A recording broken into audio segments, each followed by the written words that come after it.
France video நம்ம எதை பத்தி பார்க்க போறோம்னா இபிஎஃப்ஓ தரப்புல இருந்து ஒரு முக்கியமான சர்க்குலர் ஒன்று வெளியிட்டு இருக்காங்க. அதை பத்தின தகவல் தான் இந்த வீடியோவில் நம்ம பார்க்க போறோம். ஸோ பொறுமையா எக்ஸ்பிளைன் பண்றேன். இது நிறைய பேருக்கு யூஸ்ஃபுல்லான ஒரு சர்க்குலர். இந்த இன்ஃபர்மேஷன் முடிஞ்சவங்க நிறைய பேருக்கு ஷேர் பண்ணுங்க. ஓகே, சர்க்குலர் வெளியிட்ட தேதி பார்த்தீங்கன்னா நேற்றைய தினம் தான் 17/5/2024 அன்னைக்கு தான் வெளியிட்டு இருக்காங்க. அதாவது கிளைம் செட்டில்மெண்ட் வித்தவுட் யூஏஎன் அது ரிலேட்டடான ஒரு கிளாரிபிகேஷன் வந்து இந்த சர்க்குலர்ல கொடுத்துருக்காங்க. அதாவது யூஏஎன் நம்பரே இல்லாத ஒரு பிஎஃப் அக்கௌண்ட்டுக்கு கிளைம் செட்டில்மெண்ட் பண்றது குறித்த ஒரு சுற்றறிக்கை தான் இது. ஸோ கீழே என்ன சொல்லியிருக்காங்க அப்படிங்கிறத நான் ஒன் பை ஒன்னா படிச்சு எக்ஸ்பிளைன் பண்றேன். அதாவது with regard to the instruction issued by the above circular, certain references have been received from the field officers intimating their inability to seed and authenticate Aadhaar in death cases. அதாவது இப்போ வேலை செஞ்சுட்டு இருந்த ஒரு நபர் இறந்துட்டாரு, அவருடைய யூஏஎன் அக்கௌண்ட்ல ஆதார் கார்டு வந்து லிங்க் பண்ணவே கிடையாது. எதனால அப்படின்னா அந்த டீடைல்ஸ், அதாவது அவர் யூஏஎன்ல இருக்கக்கூடிய டீடைல்ஸும் ஆதார்ல இருக்கிறதும் மேட்ச் ஆகல, அதனால லிங்க் பண்ணல. அல்லது ஆதார் வராதுக்கு முன்னாடியே அவர் வந்து இறந்துட்டாரு, அல்லது அவருடைய ஆதார் கார்டு வந்து டீஆக்டிவேட் ஆயிருச்சு, இல்ல ஆதார் வெரிஃபிகேஷன் பண்ணும்போது டெக்னிக்கலா ஒரு எரர் கொடுக்குது அப்படிங்கிற ஒரு பல காரணத்தினால பாத்தீங்கன்னா அவருடைய அமௌண்ட்டை வந்து அவருடைய நாமினிஸ் கிளைம் பண்ண முடியாத ஒரு சுச்சுவேஷன் வந்து இருக்குது. இதுக்கு வந்து என்ன பண்றது அப்படின்னு சொல்லி ஃபீல்ட் ஆஃபீஸர்ஸ் தரப்புல இருந்து நிறைய கொரிஸ் பார்த்தீங்கன்னா இபிஎஃப் ஹெட் ஆஃபீஸ்க்கு வந்து அனுப்பிச்சிருக்காங்க. ஸோ அதை பேஸ் பண்ணி இப்போ ஒரு கிளாரிபிகேஷன் வந்து கொடுத்துருக்காங்க. அதில் என்ன சொல்லியிருக்காங்க அப்படின்னு பார்க்கலாம். அதாவது in view of the difficulties being faced by the field officers and given the fact that Aadhaar details cannot be corrected or updated after the death of the member. இப்போ ஒரு மெம்பர் இறந்துட்டாருன்னா அவருடைய ஆதார் டீடைல்ஸ் வந்து கரெக்ட் பண்ண முடியாது அல்லது அப்டேட்டும் பண்ண முடியாது.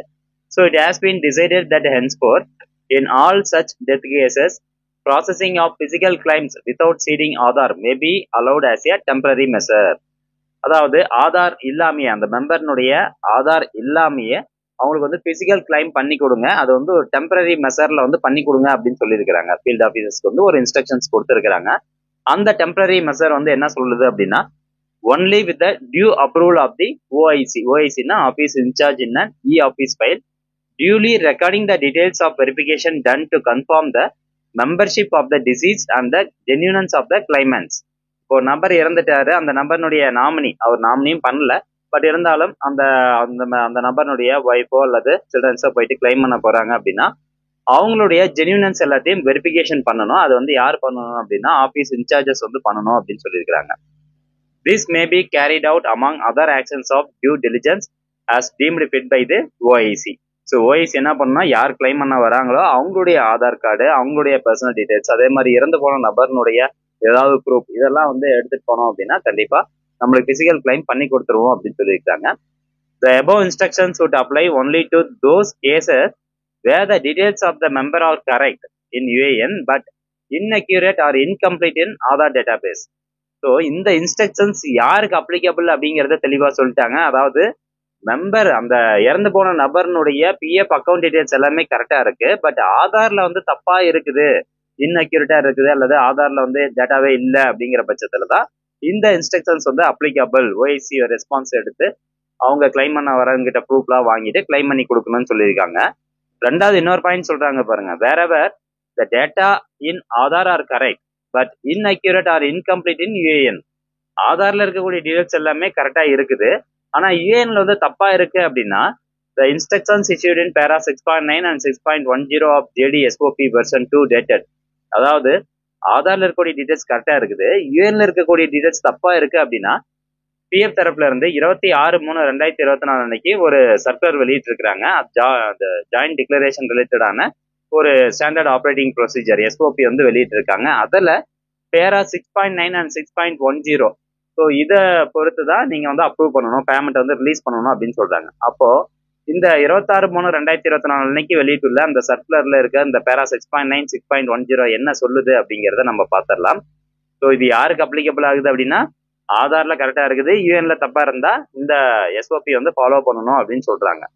அப்ப இந்த எஸ்ஓபி என்ன சொல்லுது, இதான் வந்து அந்த எஸ்ஓபி, அதாவது ஜாயிண்ட் டிக்ளரேஷன் ஃபார்முக்கான எஸ்ஓபி. இது வெளியிட்ட டேட் பாத்தீங்கன்னா 26/3/2024 அன்னைக்கு வெளியிட்டு இருக்காங்க. இதுல பேரா 6.9 என்ன சொல்லுது, the establishment is marked as closed. இப்போ அந்த நபர் வேலை செஞ்சுட்டு இருந்த கம்பெனி வந்து இப்ப க்ளோஸ் பண்ணிட்டாங்க. இப்படி இருக்கப்போ இந்த சர்க்குலர்ல வந்து அனெக்சர் 2 அப்படின்னு சொல்லியிருக்காங்க. அனெக்சர் 2ல வந்து ஒரு ஜாயிண்ட் டிக்ளரேஷன் ஃபார்ம் இருக்கு. பேஜ் நம்பர் 23ல போனீங்கன்னா அந்த அனெக்சர் 2 இருக்கும். ஸோ இந்த அனெக்சர் 2 வந்து ஃபில் பண்ணணும் அப்படின்னு சொல்றாங்க. இந்த அனெக்சர் 2 ஃபில் பண்ணி கன்சர்ன் எம்ப்ளாயி அல்லது மெம்பர் வந்து சைன் பண்ணியிருக்கணும் அந்த அனெக்சர் 2ல. அதாவது அந்த அனெக்சர் 2 அப்படிங்கிறது என்னன்னா ஜாயிண்ட் டிக்ளரேஷன் ஃபார்ம் தான். ஓகே, இப்போ அந்த ஜாயிண்ட் டிக்ளரேஷன் ஃபார்ம்ல கன்சர்ன் மெம்பர் ஆர் எம்ப்ளாயி வந்து சைன் பண்ணிடணும். சைன் பண்ணிட்டு அதுல ஒரு அத்தாரிட்டிஸ் வந்து சொல்லியிருக்காங்க இந்த சர்க்குலர்ல. அதாவது சைனிங் அத்தாரிட்டிஸ் பேரா 6.15 வந்து கொடுத்துருக்காங்க. அதாவது கம்பெனி க்ளோஸ் பண்ணிட்டாங்க அப்படின்னா என்ன பண்றது அப்படிங்கிறது. ஸோ இந்த சைனிங் அத்தாரிட்டிஸ் கிட்ட யார்ட்டையாவது ஒருத்தர்கிட்ட நீங்க சைன் வாங்கணும் அந்த ஜாயிண்ட் டிக்ளரேஷன் ஃபார்ம்ல. அது யாரா இருக்கலாம்னா கெசட்டட் ஆஃபீஸர், போஸ்ட் மாஸ்டர் அல்லது member of parliament, legislative assembly. So இந்த மாதிரி நிறைய பேர் வில்லேஜ் பஞ்சாயத்து ஹெட்டு கூட நீங்க சைன் வாங்கலாம். விஓ ஆஃபீஸர்கிட்ட சைன் வாங்கலாம். ஸோ இந்த மாதிரி பார்த்தீங்கன்னா நிறைய வந்து கொடுத்துருக்குறாங்க. நிறைய இந்த இதுல யார்கிட்டயாவது ஒருத்தர்கிட்ட நீங்க அந்த ஜாயிண்ட் டிக்ளரேஷன் ஃபார்ம்ல சைன் வாங்கிட்டு கொண்டு போய் கொடுக்கும்போது உங்களுக்கான அமௌண்ட் ப்ராசஸ் ஆயிரும் அப்படிங்கிறத சொல்லியிருக்காங்க. இந்த ஃபீல்டு ஆஃபீஸர்ஸ் அங்க இருக்காங்க பாத்தீங்களா, ஸோ இபிஎஃப்ஓ ஆஃபீஸ்ல அவங்க ப்ராசஸ் பண்ணி கொடுத்துருவாங்க. இது யாருக்கு அப்படி அப்ளிகேபிள்னா கம்பெனி வந்து க்ளோஸ் பண்ணிட்டாங்க அப்படிங்கிறது. அடுத்து ஒரு முக்கியமான பாயிண்ட் வரும் 3ல பாருங்க. Member is dead. இன்கேஸ் அந்த மெம்பர் இறந்துட்டாரு அப்படின்னா ஜாயிண்ட் டிக்ளரேஷன் ஃபார்ம் வந்து நாமினி ஃபில் பண்ணணும். அதுக்கு ஒரு ஃபார்ம் நம்பர் இருக்கு, அது ஃபார்ம் 2. அந்த ஃபார்ம் 2 எது அப்படின்னா இதான் அந்த ஃபார்ம் 2. இந்த ஃபார்ம் 2க்கான லிங்க் நான் டிஸ்கிரிப்ஷன்ல கொடுத்துறேன். இந்த பிரிண்ட் அவுட் எடுத்து யார் வந்து கிளைம் பண்ண போறாங்களோ அந்த நாமினிஸ் வந்து இந்த டீடைல்ஸ் ஃபில் பண்ணணும். ஸோ கிளைம் பண்ண போகும்போது மெம்பர் இறந்துட்டாங்க அப்படின்னா கண்டிப்பா லீகல் சர்டிஃபிகேட் வந்து கேட்பாங்க. அதை நீங்க ரெடியா வச்சுக்கோங்க. வாரிசு சான்றிதழ் அடிப்படையில தான் உங்களுக்கு அந்த கிளைம் அமௌண்ட் பண்ணி கொடுப்பாங்க. ஸோ இது ஒரு பாயிண்ட். மெம்பர் வந்து இறந்துட்டாரு அப்படின்னா ஃபார்ம் 2 ஃபில் பண்ணி அந்த நாமினி கொண்டு போய் கொடுக்கணும். 6.10 என்ன சொல்றாங்க, in case of the death of the member without an Aadhaar then the nominees Aadhaar will be saved in the system. அதான் நம்ம ஏற்கனவே சொன்ன மாதிரி அந்த மெம்பர் இறந்துட்டாரு அப்படின்னா யார் வந்து பணம் கிளைம் பண்ண போறீங்களோ அவருடைய நாமினி தானே, பசங்களோ அல்லது ஒய்ஃபோ வந்து கிளைம் பண்ண போறாங்க அப்படின்னா அவங்களுடைய ஆதார் கார்டை வாங்கி வச்சுக்கிட்டு கிளைம் பண்ணி கொடுங்க அப்படிங்கிறத சொல்லியிருக்கிறாங்க. இன்கேஸ் அவங்களுடைய மெம்பர்ஸ் வந்து 4-5 பேர் இருக்காங்க ஃபேமிலி மெம்பர்ஸ் அப்படின்னா லீகல் சர்டிஃபிகேட் வச்சு ஒருத்தர் தான் கிளைம் பண்ண போவார். அப்படிங்கும்போது ஒரு உதாரணத்துக்கு 3 பேர் இருக்காங்கன்னா மீதி 2 பேர்த்துக்கிட்ட கன்சர்ன் ஃபார்ம்ல சைன் வாங்கி உங்களுக்கு கொடுத்தீங்க அப்படின்னா அந்த பிஎஃப் அமௌண்ட் கிளைம் பண்ணி கொடுத்துருவாங்க. அவங்களுக்கான பென்ஷன் அமௌண்ட்டும் வந்துட்டு இருக்கும். ஓகே ஃப்ரெண்ட்ஸ், இதான் அந்த சர்க்குலர்ல வந்து சொல்லியிருக்காங்க. பேரா 6.9 அண்ட் 6.10 இந்த 3 ஃபைலும் பார்த்தீங்கன்னா லிங்க் நான் டிஸ்கிரிப்ஷன்ல கொடுத்துட்றேன். தேவைப்படுறவங்க கிளிக் பண்ணி பார்த்துக்கலாம்.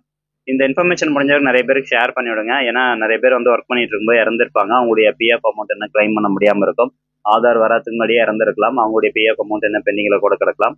ஸோ நிறைய அமௌண்ட் பார்த்தீங்கன்னா பிஎஃப் ஆஃபீஸில் கிளைம் பண்ண முடியாமல் இருக்குது. ஸோ இந்த இன்ஸ்ட்ரக்ஷன்ஸ்லாம் நீங்கள் ஃபாலோ பண்ணி பிஎஃப் ஆஃபீஸில் போயிட்டு கேட்டீங்க. அதாவது அந்த மெம்பருக்கு எந்த பிஎஃப் ஆஃபீஸில் அக்கௌண்ட் இருக்கோ அந்த பிஎஃப் ஆஃபீஸ் தான் போகணும் அப்படிங்கிற அவசியம் கிடையாது. ஸோ உங்கள் ஊரில் நியர்பையாக இருக்கக்கூடிய பிஎஃப் ஆஃபீஸ் போயிட்டு நீங்கள் இந்த இன்ஸ்ட்ரக்ஷன்ஸ்லாம் நீங்கள் போகும்போது இந்த நான் சொன்ன அந்த டாக்குமெண்ட்ஸ்லாம் எடுத்துகிட்டு போனீங்க அப்படின்னா கட்டாயமாக உங்களுக்கு கிளைம் பண்ணி கொடுத்துருவாங்க.